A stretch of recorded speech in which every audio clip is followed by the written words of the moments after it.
That's probably why he didn't take a drug test. And one more question. I know this may seem like a really weird question, you know, it's kind of weird, but you kind of seem like the guy who'd be like a really good role model. Do you have any kids? No.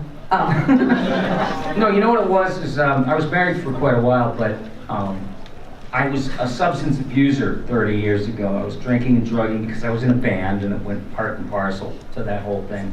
But I cleaned up, and when I did, I was trying to make up for lost time. So I just concentrated on career. I started in radio in Boston. You know, after I played music, I got into radio, and that was fun because I could produce my own bits and write them and voice them. They didn't have any voice actors around. So it was like I was learning on the run.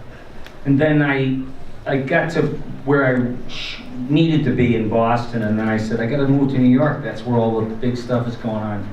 And New York was weird because it's just the highest level of organized mediocrity. You think it's gonna be like the Oz, you know, the land of Oz, and it ain't. It's just, you know. So I was auditioning amongst lots of people. But I had an electronic business card going for me at the time. I was on the Howard Stern show. And all of the Madison Avenue mooks were listening to us and actually borrowing ideas for their advertising. So they would call over, you know. But it was fun because that's when Nickelodeon started calling.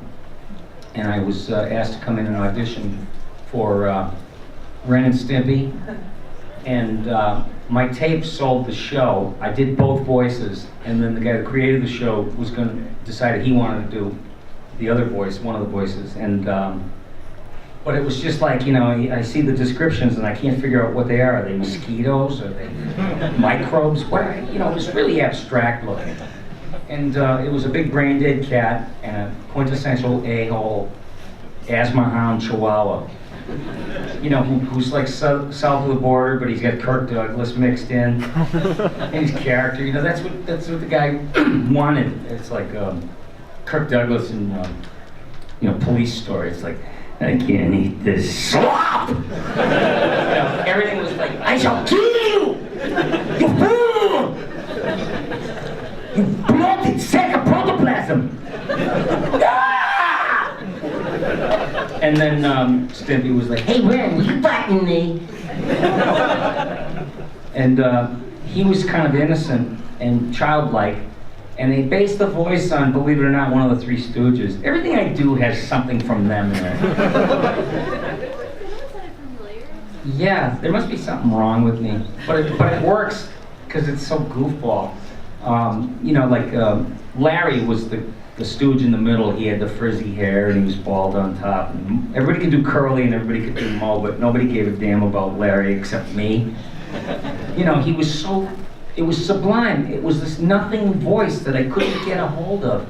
And I knew he was from Philly, and so I listened to other guys from Philly. And those guys have like some plumbing problem between their sinuses and their mouth. Because George O'Hanlon was from Philly. And he'd be like, oh, come on, Janie, honey, the cleaner's 500 miles away. It'll take an extra 5 minutes just to get there. You know, and then Larry was like, hey, Mo, you put too much tinsel on the tree. You know, there's like this plug. It's probably this mid-Atlantic plug that you're born with.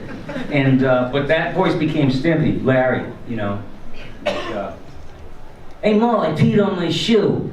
You know, just anything he said used to crack me up. So then, for Ren and Stimpy, I sped him up.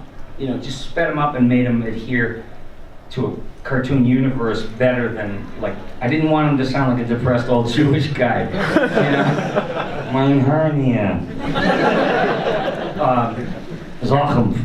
So he got high, you know, it's like, you know, happy, happy, joy, joy, my favorite live-action drama. You know, and that's Larry sped up. And all the voices have some story like that, you know. Doug was one of the ones I auditioned for at the very same time for Nickelodeon. And he was the exact opposite of doing the devil's work between the Stern Show and Ren and Stimpy. And he was sweet, you know, and it's like, I was that kind of kid. You know, I grew up, my mom left my dad, and at 10 years old, I was the head of the house, but I was very polite and sweet, and I hadn't been corrupted yet. and very responsible, but I had a frantic daydreaming life. I mean, like how it started. It's like I would just sit there and just see all this stuff and hear all this stuff.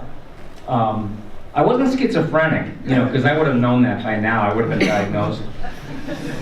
I found out I had ADHD like almost 2 years ago, and I couldn't wait to tell my friends. I said, "Hey, guess what? I get that stupid ADHD."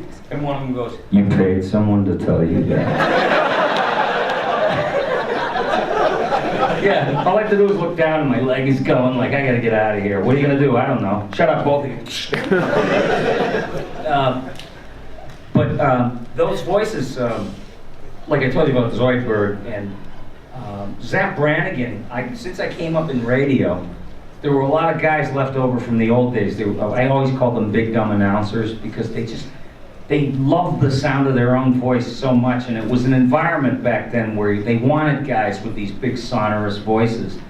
But people got used to it, and they began to put together, like, when I hear this sound, or I hear a guy like him, I know I'm being lied to. You know, that's just people figuring it out, how the media worked. So they started moving away from those guys, but those big disc jockeys and those announcers would be like, you know, "Friends, do you know what you and I need?" "Really? Need? That's a good cup of coffee." You know, it was like so, like having a board up your ass, you know. I said, who talks like this? Although I could do it, and I was in radio, and I knew everything from A to Z about radio and how to, you know, sell stuff and write copy. And but I met Phil Hartman. He had worked on The Simpsons, and he was doing a show, and he got my number somehow when I lived in New York, and he called me up from Los Angeles. And he said, "I just called you up to tell you I was a big fan," and I was like, "I kind of know who you are, too." You know, I was like taken back, because I was working in New York on the Stern Show. Yeah. "Hey, Robin, I just farted."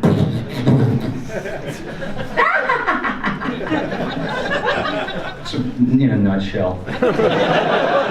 No, that was a good experience, but it was a tough room. But the voice stuff, like with Zapp Brannigan, Phil loved those same exact kind of guys. We had a huge conversation about that. Like, don't you love it when they added this like hamburger helper of words so that they didn't have to shut up when it was time to shut up? You know, coming to the Worcester Centrum at 7:30. Yeah. You know, it's just this weird thing. I don't know what it was, but they didn't want to let go. They loved having the vaginas vibrating. You know, they treasured that sound more than anything else in the universe. So that's what Zapp was. He was a combination of all those announcers and disc jockeys. You know. "Careful, let the men. I've made it with a woman." Thank you. Thank you very much. I know, I don't like them either. Actually, they're delicious roles to play because, you know what, I've been doing, I don't know if you saw this on Twitter, but I've been putting up Zapp Brannigan, pictures of him, and saying Donald Trump quotes in his voice. I gotta tell you, it's almost like the same thing. You know, it's like they're like memes from the show, only because I'm doing them as Zapp Brannigan. It's almost the same thing. It's like, "I pay my wife $1 a year and all the dresses she can buy." You know, just right out of Trump.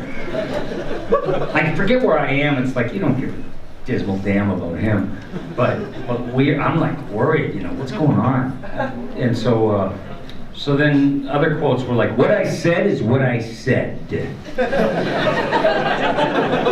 know, it's like you couldn't stop doing it. I didn't want to do any of the dark Trump stuff, the misogyny or the race stuff, because that's just not to be. You know, Zapp actually has a heart. He does, underneath another one that isn't real. But I don't know about Trump. It's like, you know, looking through his ears with a scope, you know. There's nothing in there except wind, cotton candy. Yes.